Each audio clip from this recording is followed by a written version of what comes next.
noches, amigos. Estamos en tiempo de entrevista, estamos en tiempo de las aventuras de la espada. Es un programa dedicado a la historia de España, y hoy toca historia reciente. Bueno, reciente, historia de hace 100 años, pero eso es reciente comparados con otros programas donde nos hemos ido 2000 años atrás. La verdad es que el tiempo es muy relativo y muchas veces el tiempo se repite a sí mismo y las cosas pues pasan muchas veces. Y hoy tenemos con nosotros, para mí, una persona nueva en este mundo de la historia. Como ya sabéis, yo llevo muchos años aquí, pero llevo ya demasiados y debería de irme. Y he traído hoy al autor de un libro que tiene una pinta excepcional y que, por lo que yo he podido comprobar, no solo tiene pinta excepcional, también tiene muchas páginas. Y esas páginas están llenas de datos, están llenas de anécdotas, están llenas de historias de la historia. Y bueno, yo creo que he hablado demasiado ya y toca que hable al autor del libro, que sé que va a tener muchas cosas que decir. Y bueno, pues vamos a darle las buenas noches. ¿Qué tal estás, Nicolás Sesma? Muy bien, encantado de estar con vosotros. Buenas noches. Buenas noches. Pues ni una, ni grande, ni libre. La dictadura franquista, que es este libro que tengo en mis manos, parodiando a un programa que se llamaba Tengo un libro en mis manos, y que era un gran programa, pero ahora lo hacemos nosotros, el gran programa. Y hoy tenemos la suerte de que un autor joven pues esté con nosotros. Nicolás, ¿cómo te has metido en este charco? Pues bueno, un poco por inconsciencia, porque cuando en principio la idea del proyecto editorial era de hacer una síntesis, algo que fuera probablemente menos ambicioso. Lo que pasa es que el libro fue también tomando un poco cuerpo por sí mismo y al final acabó siendo prácticamente una reinterpretación un poco de todo el periodo. Y hombre, son 40 años, entonces al final te acaba saliendo un ejemplar que, bueno, puede parecer muy voluminoso, pero hay 200 páginas entre bibliografía, notas, entonces de texto, para no asustar tampoco a los potenciales lectores, hay más o menos 500 páginas. Y luego intenta tener un formato un poco de serie televisiva. Cada capítulo es independiente también, tiene su propia introducción, su propia conclusión, entonces intenta hacer algo un poco más visual. Eso te salva, porque la gente me conoce, mis oyentes saben que todo el libro que pasa de más de 300 páginas le pongo siempre de interrogante, pero te salva primero el sistema que has utilizado de construirlo, ese formato televisivo del que estás hablando, por un lado, y por otro lado que, bueno, has metido aquí pues un montón de páginas que son complementarias, que ayudan, que son, pues eso, fuentes o cosas que tú has considerado importante que el lector tiene que conocer. Cuando yo hablo de charco, no solo hablo de que te hayas pulido 700 y pico páginas, que hay que tener muchas ganas, pero vamos, se te ve un hombre joven con ganas de trabajar y por lo tanto lo has hecho. Pero ¿por qué has elegido este periodo? Siempre fue mi periodo de predilección todo lo que es historia contemporánea, historia reciente. Imagino que, como mucha de la gente que nos escucha, pues muy apasionado de las historias de la Segunda Guerra Mundial, incluso también por mi propia tradición familiar. Yo tengo padre español, madre francesa, un bisabuelo muerto en la guerra de Verdún, o sea, en la batalla de Verdún, en la Primera Guerra Mundial, que además nos dejó su diario de campaña, que en algún momento me gustaría hacerlo. Lo convertirás en un libro, ¿no? Y luego tengo también, por parte de mi familia paterna, una historia que tiene también mucho que ver con la historia. Una tía abuela mía, Teresa Lamarque, y su hermana María Pilar Lamarque trabajaron en el Instituto Escuela, aquí en Madrid, y fueron pioneras de las bibliotecas infantiles. Luego sufrieron un proceso de depuración en la inmediata posguerra, las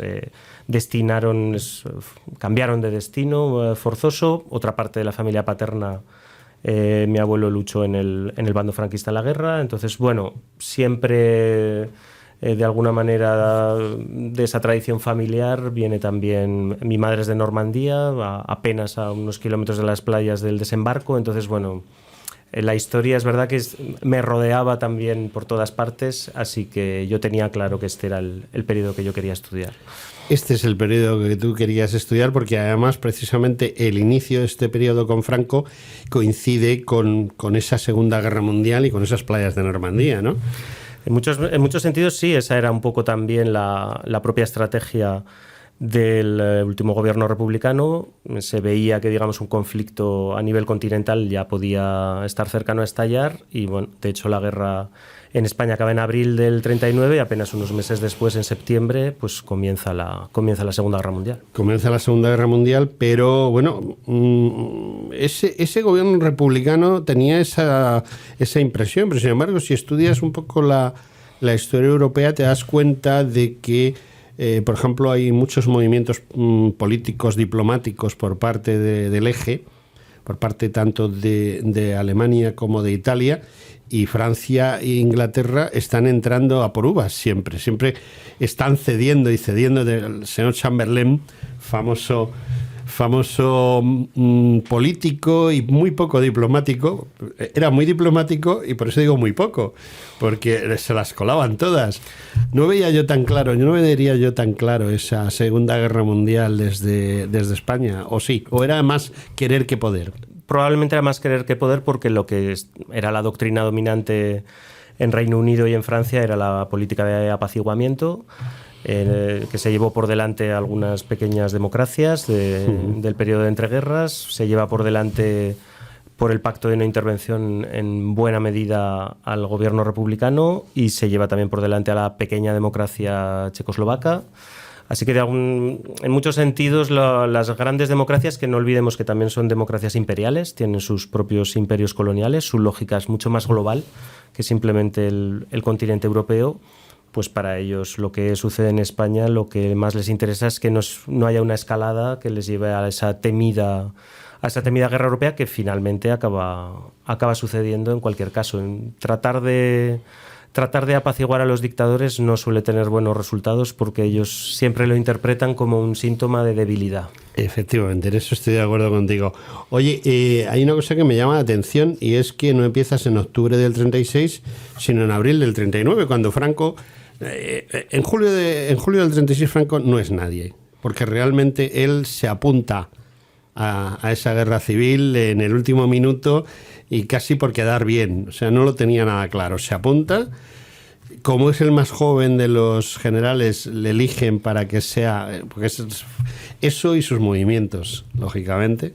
El apoyo de Inglaterra, porque nadie puede negar que Franco era anglófilo y además Inglaterra detrás también le apoyaba, aparte de las buenas relaciones con la Alemania de Hitler, ¿no? Más bien las relaciones con la Alemania de Hitler eran con su cuñado que con él, ¿no? A ver, por volver un poco a la parte inicial, en la cronología que propongo tiene algo de novedoso. Sí. Que el libro, de alguna manera, de alguna manera y completamente, comienza en febrero de 1939. Entonces, yo he querido dejar voluntariamente la Guerra Civil Española. Hay mejores especialistas que yo en la guerra, indudablemente. Julián Casanova tiene una síntesis en la misma editorial que yo creo que era bastante...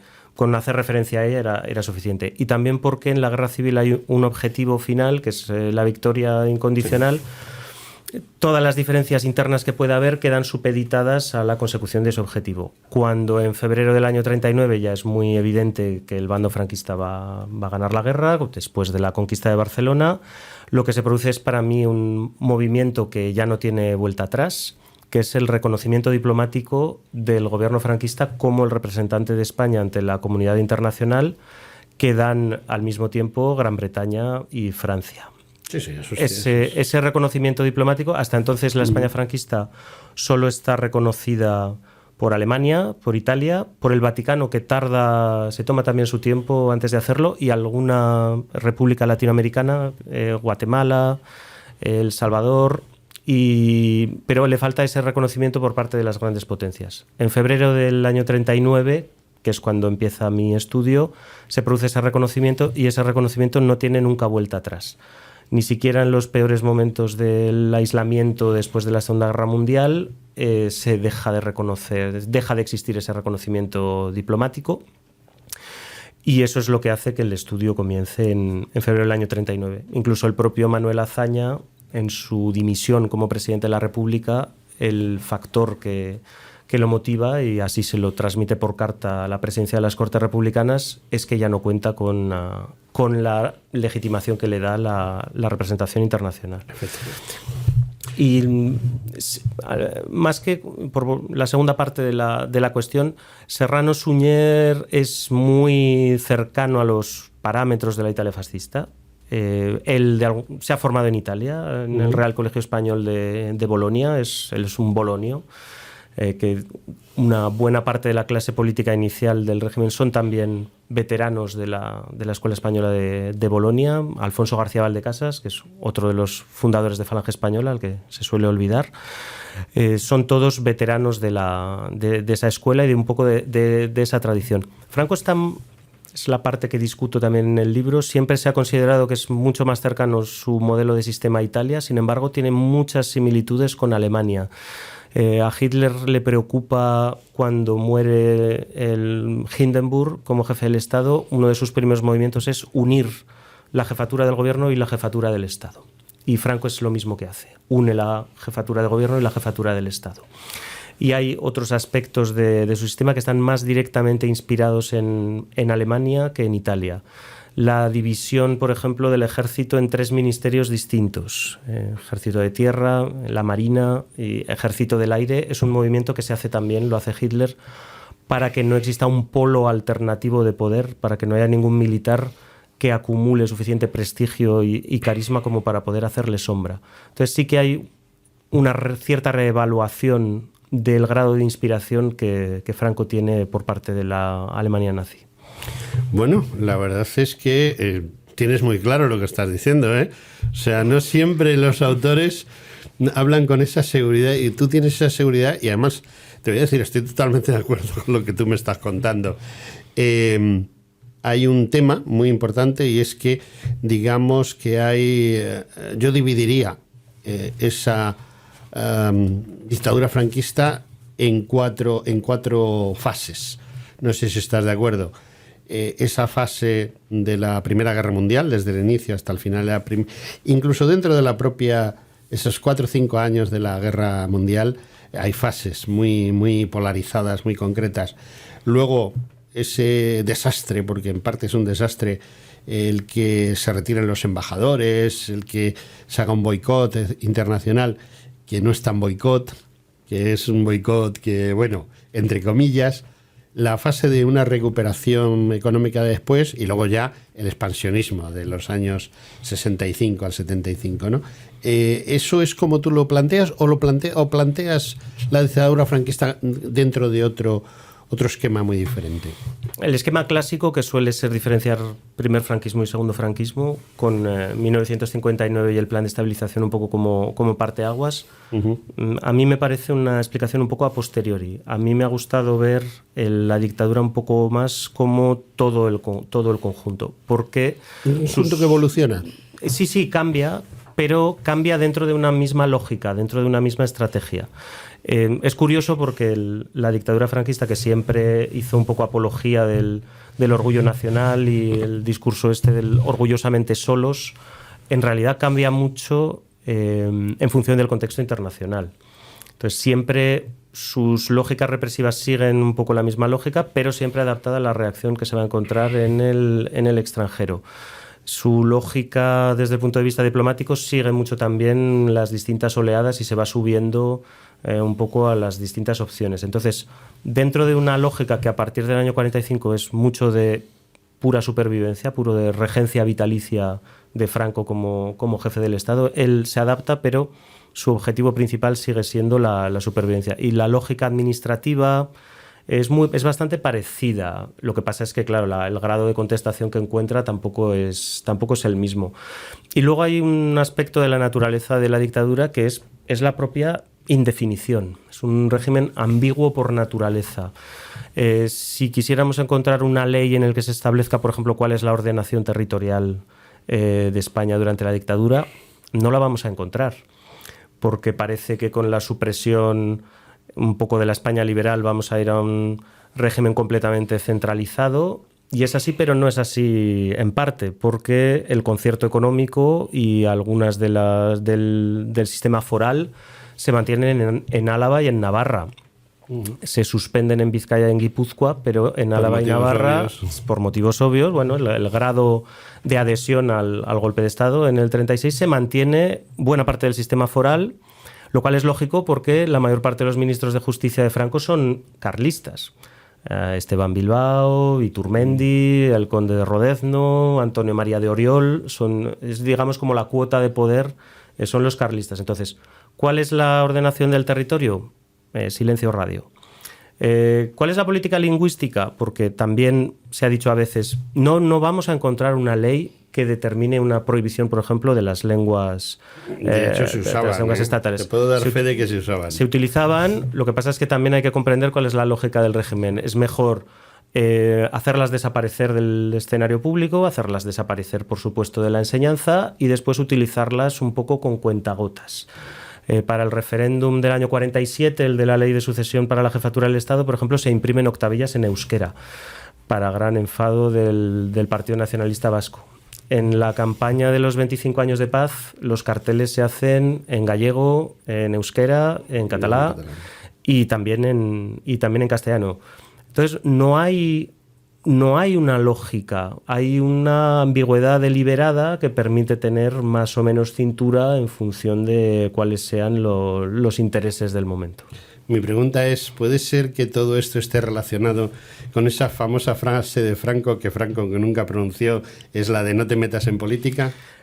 Sí, lo que pasa es que, claro, la frase puede servir, no te metas en política, que ya la hago yo por todos vosotros, y en realidad tampoco sería cierta porque Franco hacía mucha política y la gente que le rodeaba hacía mucha política. Es otra de los aspectos que he tratado de poner de relieve en el libro, hasta qué punto no es, de ahí también el ni una, no es la dictadura de una sola persona. Franco, llegado a cierto punto, confía mucho en su clase política, se deja aconsejar por su clase política, y hay toda una serie de cuadros intermedios, tanto en la política represiva como en la política, por ejemplo, económica, o en los cuadros administrativos. De alguna manera, cuando el enterado llega a la mesa de Franco para que lo firme, ha habido ya todo un ejército administrativo que ha ido cocinando un poco lo que al final es la toma de decisiones final, e incluso en ocasiones se deja aconsejar más allá de lo que él es capaz de valorar. En tema de medios de comunicación, por ejemplo, inicialmente él ve las inversiones en televisión y la creación de Televisión Española como algo superficial, como algo superfluo, pero el director general de Radio Televisión, entonces, Jesús Suevos, le hace un informe que le explica: esto es el futuro y tenemos que controlar no solamente las ondas, la radio es el gran medio de comunicación a pesar de todo este periodo, sino que la televisión es el futuro. Y bueno, pues se deja aconsejar. Te voy a hacer una pregunta. Estoy viendo este mismo libro, tú tienes un ejemplar ahí a mano y tienes puesto unos post-it. Sí. ¿Qué significan esos post-it? Esto es una pregunta que no es muy habitual, pero es lo que hay. Pues mira... porque sé que ahora vas a hacer la presentación del libro, ¿no? Sí. Pues mira, estos post-its están puestos porque otra de las cosas que he intentado hacer en el libro es que no solamente se hable de Madrid y de Barcelona, los dos un poco grandes centros de poder de España, sino que todas las provincias españolas están representadas en el libro. En todas hay personajes, anécdotas, medios de prácticamente todo el país. Y tenía una entrevista con un compañero vuestro de La Voz de Galicia, y entonces he marcado un poco todos los momentos donde estaba Galicia en el libro. Bueno, lo que has dicho es muy interesante. Vamos, interesante no, lo siguiente, es interesantísimo. Pero tú sabes cuál es el problema que tenemos los medios de comunicación. Es el reloj de arena ese que tengo yo ahí puesto, y que ese reloj de arena se ha acabado, se ha quedado sin arena. Muy bien. Me queda la arena suficiente para hacerte una pregunta. ¿Tú eres de Madrid? No, pero he vivido en Madrid 6 años. Sí, bueno.